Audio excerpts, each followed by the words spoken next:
for Hats Off for Health Chats. I'm really excited that you're all here tonight. We had a great evening last night with the men, albeit it was quite a lot smaller than what we have this evening, which is not surprising, but they had a really, really great night, some fantastic speakers, a lot of chat and a lot of great feedback. And I think I've also heard more feedback from a few partners that the chats continued, which is really great to hear, and one of the reasons why I thought these events were going to be really important. Looking around the room, I probably know most of your faces, but for those of you that don't know me, my name's Alice Bennett. I'm a gastroenterologist based here in the Mid-North. I'm also a local. I grew up in the area and have returned, married a farmer, and we live out east of Bullaroo with our 3 boys. I'm the founder of Hats Off for Health Chats, which is a side project of my original idea, Good Gracious Gut. I'm really passionate about rural health. I'm a local, I'm a rural person myself, and I really feel strongly that we should have equitable access to healthcare. Obviously, distance is a little bit against us. I mean, not as bad as some of the other regions in South Australia, and I think distance is different now compared to what it used to be 20, 30 years ago. We travel a lot more, and some of those barriers of distance have been overcome with technology and different ways that the differences or the disadvantages have been looked at. But I still think some exist. But when it comes to health information and preventative healthcare, I don't think that it should exist at all in this day and age with our technology. I think that we as rural people should have access to the highest quality of information, and we need to be breaking down the barriers of talking about topics that might not be the most pleasant things to talk about, but can be extremely important. So that's where my idea came from for Hats Off for Health Chats. This is the first location of 3 events for this year, and I've decided to split them up into men and women's, and I certainly don't want to be political in this day and age, splitting them up, but I really do think that it is important, and I think last night did show that it worked really well with the men. I think there were quite a few questions and comments that were asked, and a discussion that was had that probably wouldn't have occurred if partners or women were there, and vice versa. I think we'll have a lot of great discussions tonight that may or may not have occurred with men in the room. So I'm really excited. We've got some amazing speakers, which I'll introduce to you shortly. I did have a couple of thank yous and acknowledgements to make before we get started. So to AgriFutures, they provided a Rural Women's Acceleration Grant to me to get this project up and running. It provides funding for the development of the idea and for mentorship. I'm still looking for some more funding to get the projects up and going on the ground level. That should be coming soon. Meredy Gross Photography, she's obviously videoing these sessions for us last night tonight to provide sponsorship. So if you would like to look at the men's topics that were on last night, they should be uploaded shortly, or if you'd like to watch these again, you will be able to, or if people have missed out, they can have access to them. Free access to information is the main aim of the game, and the more people that see it and talk about it, I'll be a very happy lady. Other people I'd like to thank, Dale and Jacker Brothers Brewery. Obviously it's a fantastic facility that we have here in Melrose, and we've picked a hot weekend unfortunately, but it is a few degrees cooler down here. But Dale has been so fantastic to work with, really supportive of the idea, and provided sponsorship for the event to use this facility. And as I said, it's been really great to work with. Kerry from Experience Melrose has provided this beautiful spread of food, and she does a really good job, and thank her very much for that. And I'm sure there's a few more thank yous. And Gastroenterology Society of Australia have supported me with my idea, and they've been excellent. So, before I introduce the first speaker, the outline of the program, we've got 5 speakers tonight. I can vouch for 4 excellent speakers. I'm not sure about myself, but you have to put up with me now that you're here. We'll probably do 3 speakers, probably 5 minutes in between, where people can go and get a drink. Please feel free, if your buzzer goes off, to get food if you haven't got it already. Obviously go up and get that. So 5 minutes in between, we'll do probably questions mainly at the end of each speaker. But if you've got some burning questions, we had some great comments last night, which was fantastic. Please put up your hand, yell out. I don't think we need to circulate a microphone if everyone can speak up. But then we'll have probably a 15 or 20 minute break and then have the final two speakers of the night. So, first up, still alive. My phone. First up we have Nigel. Nigel did a fantastic talk last night. I'm really excited that he's come here to speak to you all again.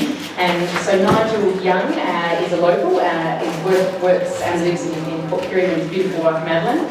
And Nigel, and I said this last night, I can't remember where we first met, but I've seen both Nigel and Maddie a few times in Melrose. They are keen campers and often visit the area, so definitely locals. But Nigel was born and raised in Wandeera on a farm, and he's the youngest of three. He's an accomplished physiotherapist of 11 years, working in both the public system initially and now private. He's the owner and director of Thrive Health Centre, which opened 5 years ago. And this is a multidisciplinary centre providing allied health services across 9 disciplines in the mid-north, York and far north regions. I'd like you to give a really warm welcome to Nigel. He's a fantastic speaker, extremely knowledgeable, and I'm sure you'll enjoy his talk. Okay, well, I suppose first things first, hats off to Alice for getting this together. It's one thing to donate a few dollars, it's another thing to spend the amount of time and go through the amount of effort that Alice has to put this together. And if we have a few people from each session make a positive choice that leads to a bit more quality of life or length of life, then it's all worth it. So well done, Alice.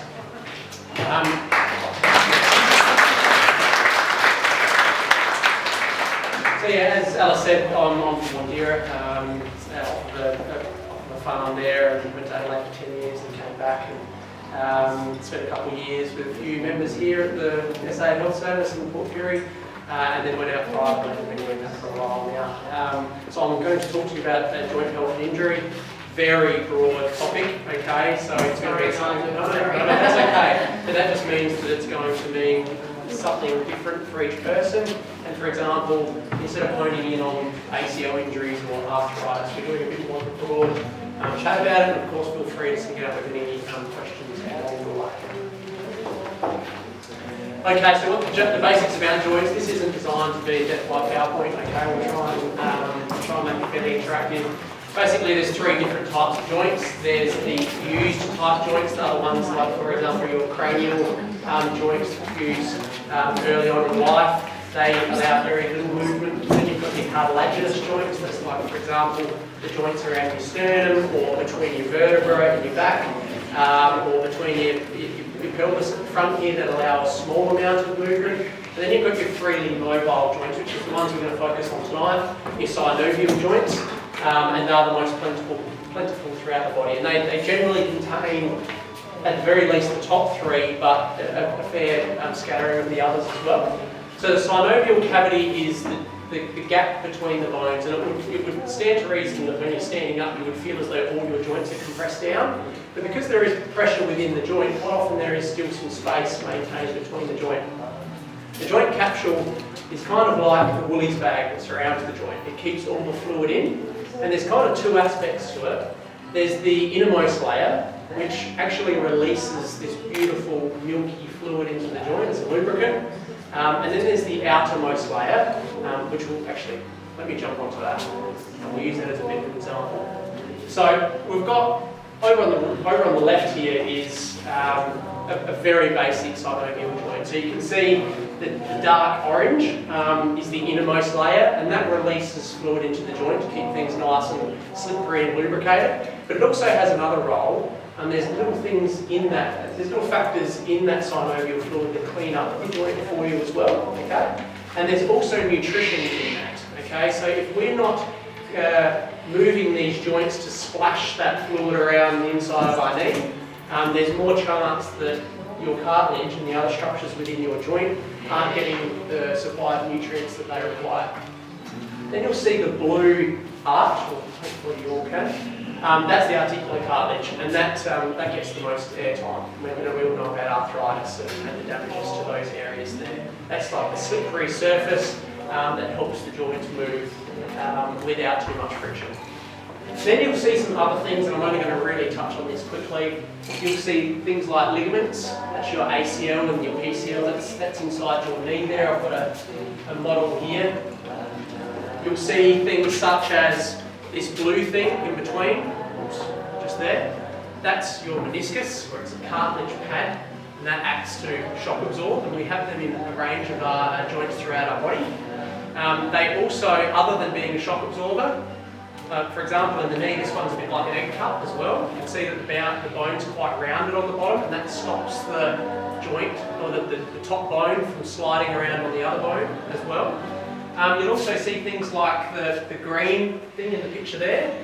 They are bursa, okay? And bursa sits between tendons and bones to reduce friction, okay? And the yellow stuff there, that's fatty tissue, and that's like protection around the joint from trauma, okay? And then of course you've got the bone itself. Now, does anyone know what joint we're looking at here? What's the one on this side? Shoulder, and on this side? Okay, so they're probably two examples of the most mobile but least stable joint, and one of the most stable, although it still allows a little bit of movement, but a lot less mobile joint. So that just explains what happens in a lot of joints. You have a trade-off between mobility and stability. Okay, so the joints that generally allow more movement are going to be at more risk of injury. Okay. And you can see in the shoulder there, the ball is almost rolling around on a pretty flat plate there, so you're relying on a lot of things for stability there. So what can go wrong? Well, things can go wrong with all of those. I'm just going to very quickly go through this, and we'll get into some more interesting stuff then. So articular cartilage, obviously, arthritis is the one that we hear about the most. There are hundreds of different types of arthritis.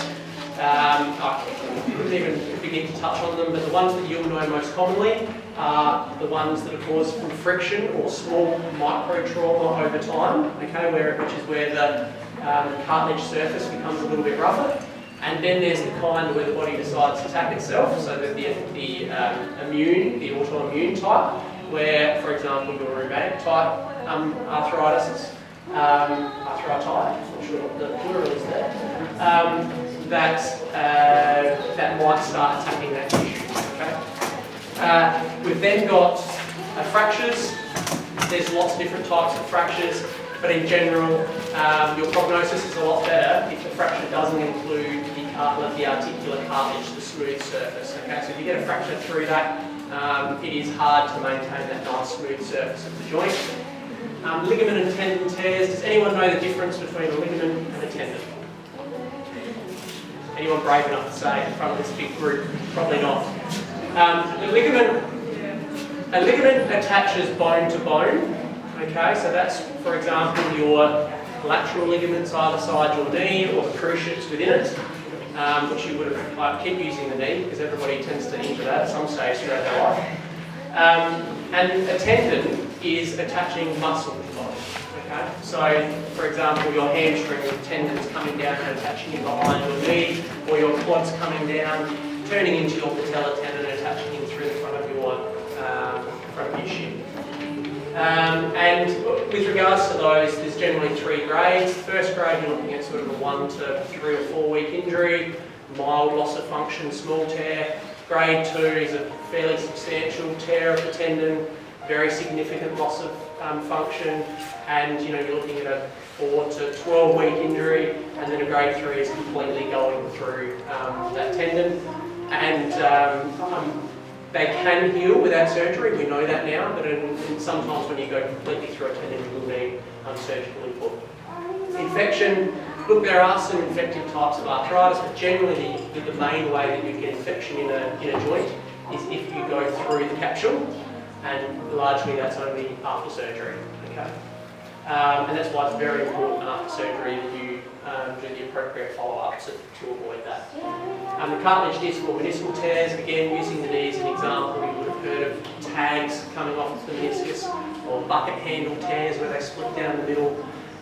Really poor blood flow to the meniscus, so they heal really quite poorly. But what we do know is that it's worthwhile trying the conservative approach first. We'll go through that in a minute. Otherwise, they can, of course, be clipped or sewn up. Tendinopathies is where the tendons get a bit grumpy when we're not looking after the muscles like we should, when we jump too quickly into activity. Again, we'll go into that in a minute. And bursitis, which is where those little fluid-filled sacs get a bit grumpy because we put a bit too much pressure through them. Okay. All right. So what can we actually do about this? There's the essentials. I'm going to go through each one of these really quickly. So the physical activity guidelines. Okay. So this changes all the time. Okay. This is the World Health Organization version. So basically, it used to just be 30 minutes, 5 days a week, and then they've slowly updated it over time. I guess what I'm trying to say is that if we can, at the very least, match our physical activity levels to what they're asking us to do, you're going to be much less likely to get joint injuries because your body will be used to movement. So now for adults, we're looking at 150 to 300 minutes worth of exercise per week, not per day, per week. With 2 or 3 days of that being having a strength-based component to it. Alright, so weight loss. Nobody really wants to talk about this, but it is really important for joints. So as you can see from that one stat, for each kilo that we lose 4 kilos of force through that joint. And that's particular, this stat is for the knee, but you would imagine that it's fairly similar for the ankle and the hip at the very least, and for the spine. So you don't actually need to lose a lot of weight to have a big impact, okay? And there's been heaps of research. I thought I wondered that Amy Trengo might be here tonight, the dietitian of the region, and she speaks more so about avoiding setting goals for losing 10 kilos, for example, but more so setting goals around changing lifestyle. So it might be dropping off the iced coffee on the way to work. That's probably more pertinent for the blokes last night. Or it might be smaller portion sizes, but focus on those things and the end result will be weight loss, okay, rather than disappointing yourself each time you step on the scales and giving up. Okay, now this one caused a few murmurs last night. You may not be able to see all of this. I'll go through it with you. There's a lot of information there, but on the left side, the blue diagram shows basically what we used to know as being how we deal with acute injuries, which is the ICE or the RICE method, which was created way back in 1978 by this guy called Gabe Merkin. He's still alive, and that's pertinent because I'll tell you something about him in a minute. But basically, it was the rest, ice, compress, elevate. Okay. Then that got updated to price with protect at the front, so you want to protect the joint as well. And then in 2012 it became police, okay, because the OL being optimal loading as well, so in other words, removing the R from RICE for rest and get back into activity. Then in 2014, RICE was retracted, and the main reason they retracted it was for the RI bit. So R being rest, we know that there's not a lot of evidence for rest now, which we'll see in the new acronym, which is awful. But it is very informative as to what the whole pathway should look like, not just the first 72 hours after an injury. And you'll also notice that the I's gone missing. Okay, so a lot of people ICE, largely there's not a lot of evidence for it now, which is quite a big surprise. So, for example, the thought process is, and the evidence so far is that when you cool something down, it stops a normal bodily process, which is actually required to heal. And if you think about this hundreds of years ago, where they wouldn't have had access to ice, the body would have adjusted over time to deal with the surroundings that they were in at that time and optimised how the body worked based on the fact that there wasn't ice, okay? And when you cool something down, it causes vasoconstriction, so all of the arteries tighten up, not allowing blood flow there. But what actually happens is if you do that for long enough, you're risking more tissue damage, and the body actually has a rebound response and opens up all of those arteries. Okay, so that's one of the methods. The other method is that unless you keep ice on for a decent amount of time, it doesn't get to the depth that you need it to anyway. So now in 2019, we've got a new acronym, Peace and Love, which we might need to share with the Russians. But Peace and Love, it shares a lot of the stuff that has been in the previous ones. But if you understand this, you'll be able to deal with any sort of acute injury. Basically, we want to protect initially. Okay, that may mean completely unloading the joint or doing less than what you were previously. Elevation, there's actually not a lot of evidence for elevation now either, but it's not going to do any harm to do it. Avoiding anti-inflammatory medication. I was a shocker for that when I was playing sport. I'd pop an anti-inflammatory thinking that it would slow down the process, remove part of the process, and in fact it does do that, but it's a process that the body requires. Compression, so that is, the main aim of that is, well, one, comfort for the individual going through the injury, but two, to limit the swelling as well.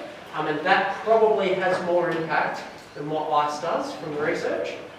And education. So we know that if you can get education early about what you're actually dealing with, look, if you're dealing with the ankle sprain that you've had 10 times before, you're not going to need it. But if you're dealing with a puffed up knee that is new to you, well, it's probably handy to get some advice early on so that we can set a decent program in place for you and reduce that threat level of the injury and get you back on doing whatever you would like to do sooner. So Peace handles the acute stage. Okay, so we're talking 2 to 5 days after the injury. Love is beyond that. Okay, eternal love.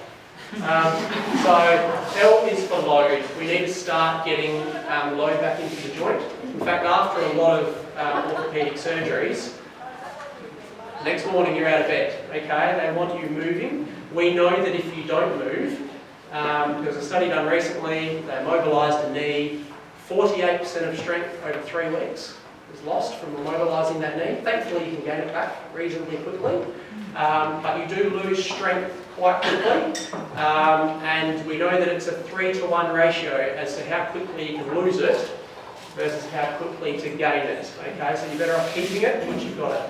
Alright, so once you've built that up, we want to get you moving as quickly as possible so that all the structures around the joint can do what they need to do. Optimism, this is a relatively recent one, it's very fluffy, but optimism, we know now that the brain controls your pain response, and pain is an input. So if I pricked you in the thigh, what would happen is a little bit of nociceptive input would get sent up to your brain, and then depending on the experiences that you've gone through in life, you may or may not get a pain response. And so if you learn about your injury and how to manage that injury early on, we can reduce that threat level and actually reduce the amount of pain that you feel, believe it or not. Vascularisation, fancy word for get moving, and that is vascularisation might be, for example, if you've done a hamstring injury in footy, getting on the bike. Okay, and slowly start getting blood pumping around to revascularise, getting new fluid into the area, removing the old stuff. And then E is exercise, which is grading you back into exercise. A lot of people ask, well, how do you know what to do? Pain is a pretty good guide. So, for example, if you can, 3 days after your ankle injury, start walking around on it, please do, okay, to start getting things moving again. Again, thinking about those people from hundreds of years ago, they would have had to, okay? And this is little Merkin's thing down the bottom. Basically, he created it back in 1978, and he now says that it appears that both ice and complete rest may in fact delay healing instead of helping. So, we come around. Now, surgery versus conservative management. I was reading some studies the other day, and about 33% of people going through to orthopaedic surgeons have actually tried conservative treatment first. So that means 60-odd% are going straight in to have their knee lopped off and replaced, or having a surgery without first having tried to do it conservatively. And there's probably 2 things to that. One is that we need all of our medical professionals to understand this evidence, but 2, we need to understand this evidence so that we know that there possibly are other options as well. This was an interesting one. This was meniscal tear, that little cartilage, this study here, and there's a cartilage, I can't start again. The knee it was a 12-week intervention for conservative treatment versus having the surgical treatment. The results were pretty well exactly the same, but you had less chance of infection and whatnot if you didn't go through the surgical route. So it's not saying that some people won't need surgery, it's saying that there probably are other options to try first. Dynamic stretching versus static stretching, busting all the myths tonight. Static stretching before sport or before movement, almost no evidence for that now. Okay, so by static stretches that means these ones. Okay, the ones where you're not introducing any warmth to the muscle group. Next to no evidence for it. So if you're before netball and it's 3 degrees out there on the court and you're doing static stretches, there is actually some evidence that you're causing micro trauma to the muscle before you go out and play sport. So you are better off doing dynamic stretching, which is basically practicing the movements that you're going to be doing in sport or in your run or before gardening or before work, so that your body is used to those stresses when it comes up against them in sport. Static stretching, there's a bit of evidence for it either during or after match play to try and, for example, if you've overworked your calves, it's not a bad idea to give them a stretch after the game so that they return back to their normal length again. But not a lot of evidence for static stretching otherwise. Taping or bracing. A lot of people come to us that have a sore knee or a grumpy knee for many years and they want to throw a brace on it. Just know that it's a double-edged sword. As soon as you stick a brace on something, you are doing the work of the muscles and the ligaments and the tendons for it, and therefore you're actually weakening the knee over time or whatever joint that we're working with. So you should it should be a last-ditch effort if you're going to wear a brace at all times. The other thing that taping and a brace is good for is weaning you back into activity. Let's say you've had a surgery or you've had an injury, it's nice to wear that when you're getting back into that activity again and slowly weaning off it. Okay? Please ask any questions as we go. Now you're not going to read the data here because the people in the front row might see it. I included this here and I use it all the time in the clinic. It's from Return to Work SA, which is obviously our insuring body for workers. And this is spinal imaging of 1,100 people that have no symptoms of back pain at all. Okay, so they have no back pain. But what you'll know, I'm 35 and 52% of people in their 30s will have disc degeneration. 40% of us will have a disc bulge, but you may not actually get symptoms from that. Okay, so it is possible. Degeneration is normal over time, and that it is possible to live with these things without pain. In fact, once you start getting over the age of 50 or 60, it's more common to have them than not have them. Okay, and we don't all have pain from it. Motion is lotion, the rest is rust. Look, and it's a nice these are the little one-liners we throw around in the clinic because, like I said before, the fluid between your joints gets stale. Okay, the only way that you can push that fluid around and renew it is through movement. Okay, it's the reason why if you've got your arm in a sling for a few weeks, even though it's your shoulder that's sore, your elbow is also going to be pretty sore after that as well because it's not getting the movement that it requires to continually lubricate that joint. They are made to move. Nearly there, I promise. So this is a cross-section of the thigh. So if we locked me off there at the leg and we took a picture at the top, not quite 40 yet, but it's pretty close.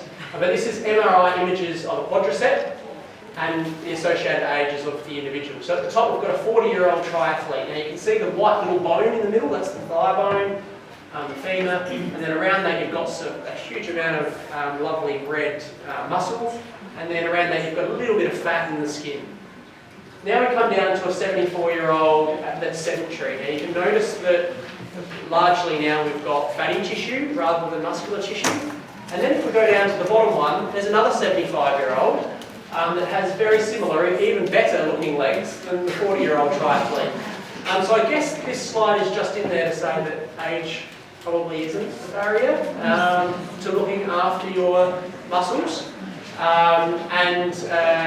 In one respect, that's nice to hear. In the other respect, it means excuses are probably going out the door. It does mean that we can have that in later life. Last slide. And again, lots of data on there. This is from the GLAD program. Has anyone ever heard of the GLAD program? Yeah, a few hands. Anyone ever heard? Normally about 5 to 6 people in the room have. GLAD program created in Denmark, Sweden. This was for people with hip, knee or ankle arthritis. It's an ongoing study. So anyone who joins the GLAD program, we offer Thrive, there's other clinics that do as well. Their data gets uploaded into this study, so it's an ongoing working study, okay? And what we found is that, well, let me take one step back. Over on the left here, there's studies over a 20-year period, so these are the studies listed over here. Sorry, I'm throwing the camera out there. Then we've got a line in the middle. On the right-hand side of the line, that's an exercise intervention. On the left-hand side of the line is a rest intervention. And in every case, exercise is better than doing nothing. Okay, so if you have an injury or you have arthritis, in every case, exercise is better than nothing. Unless, of course, you have a specific injury that your specialist has told you you cannot weight bear through, but for everybody else, you don't get off that easy. Now, this is the data from the GLAD program. Okay, so this GLAD program is only a 6-week program. Okay, so you have your data taken first in the first week, your data taken at 12 weeks, and then again at a year. And this is what they found at 3 months from the program. So you've only done 6 weeks of 3 times a week exercise at this stage. And these are people with fairly significant arthritis. Pain down roughly 30% between the knee and the hip. Medication use down, roughly 40 to 50%. Walking speed improving, quality of life improving, and a lot less people going through surgery. So again, just telling you that if you have degenerative signs in your joints, there is hope, there probably will be a clinic relatively near you that you could at least do the initial program with, and then have some exercises to follow on with yourself. That is it, I think, guys. Thank you very much.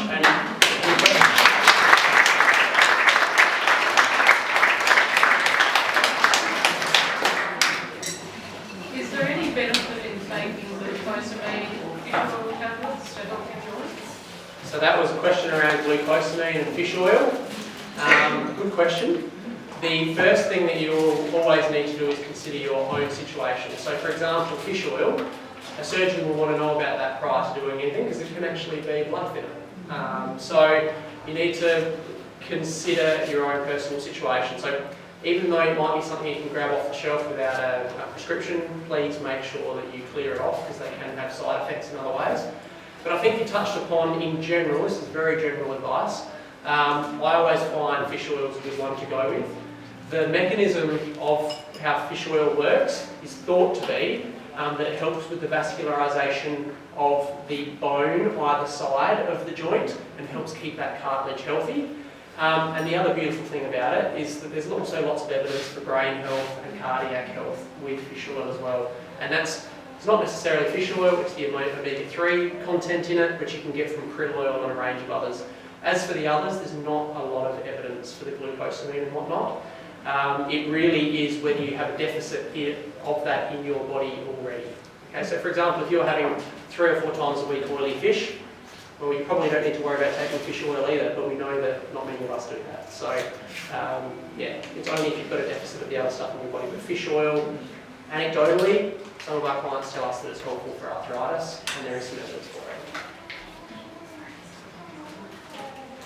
I had an arthroscopy on my knee in 2007, and I was told that down the track I would need a knee replacement.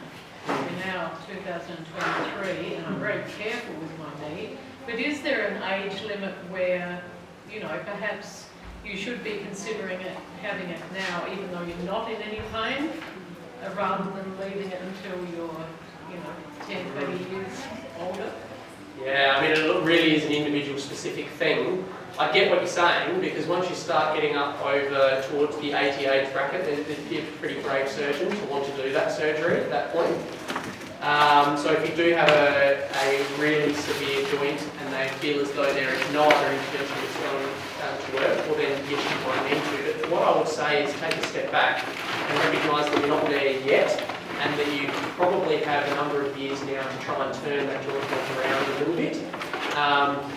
For example, like programs like this, try that first, and if that doesn't help, well then really you're going as long as you can before you have the surgery. So we know you get about 15 years out of a joint, so you probably don't want to have to go in and have another one afterwards. So that's a factor as well. So I think I've kind of dodged your point, but it is quite individual specific. There are things to try beforehand, but if it is imminent that you're definitely going to require a joint surgery, well then you need to do that in a time in your life where it's going to be safe for you as well. Yeah. You mentioned that you thought ice is not as recommended now for injuries. What about heat rubbers? Heat as a treatment instead? Yeah, so good question. Heat, there's still some evidence for heat in pain relief, okay, and in relaxation of the muscle. If you put a heat pack on you, it's very unlikely that it's getting to the depths that it needs to get to have huge amounts of effects on, for example, a large muscle group or on the middle of a joint. But it is good for pain relief. But just remember, you shouldn't use it in that 72-hour window after an acute injury. Otherwise, by acute, I'm meaning after you've just done your ankle sprain or you've just pulled your hammy, because it will increase inflammation and increase bleeding. So really see the protection part in the same way. Us oldies that put it on before we take the netball court. yeah, well look, it doesn't matter because you haven't done any injury at that point, so there's no risk of bleeding. So yeah, it's not going to do any harm. If you find that helpful for getting the blood flow going, by all means. Obviously, I'd really encourage you as well to be doing movements specific to netball. I think, I've been out to a bit of netball. Shocking at warming up. Shocking.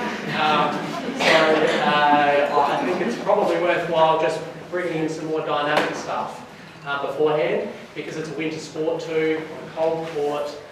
So you're probably better off getting a bit more warmth into the muscles and the joints that way, rather than getting the heat pack out and taking the shortcut. Nigel, we had a great comment last night. We had a shearing and was asking about warm-ups for shearing, and it was fantastic that you were explaining to do the dynamic exercise similar to what you would be mimicking what you would do for that sort of exercise. So it really is dependent on the specific type of exercise that you're doing, isn't it? Yeah, it is. I mean, physio is not a hard job in a lot of ways, once you know how it works. And I think that really, once you know what your movement's going to be, you then know what you need to warm your body up to do. So we don't need to be stretching all these different muscle groups beforehand. We need to be practicing what we're about to do and have a feeling of warmth and freedom prior to starting the activity.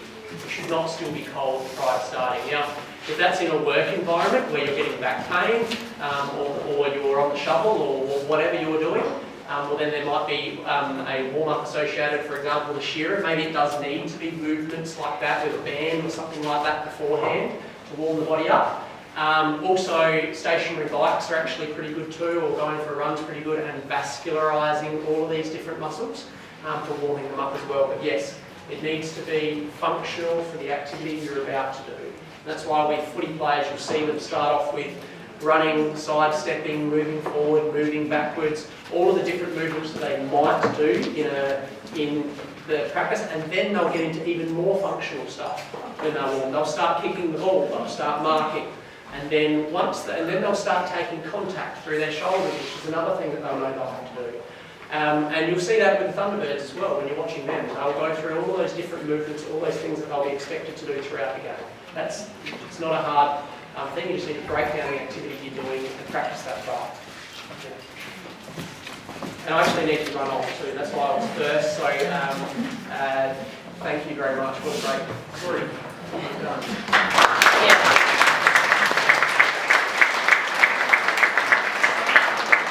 Thank you very much, Nigel. 2 nights I've listened to the talk and I've learned more tonight as well as last night, so fantastic information. Thank you very much. Another small token to say thank you very much. He's come across 2 nights, so all of our speakers have been speaking 2 nights, and so we really do appreciate it. Appreciate your time, appreciate your expertise, so thank you very much.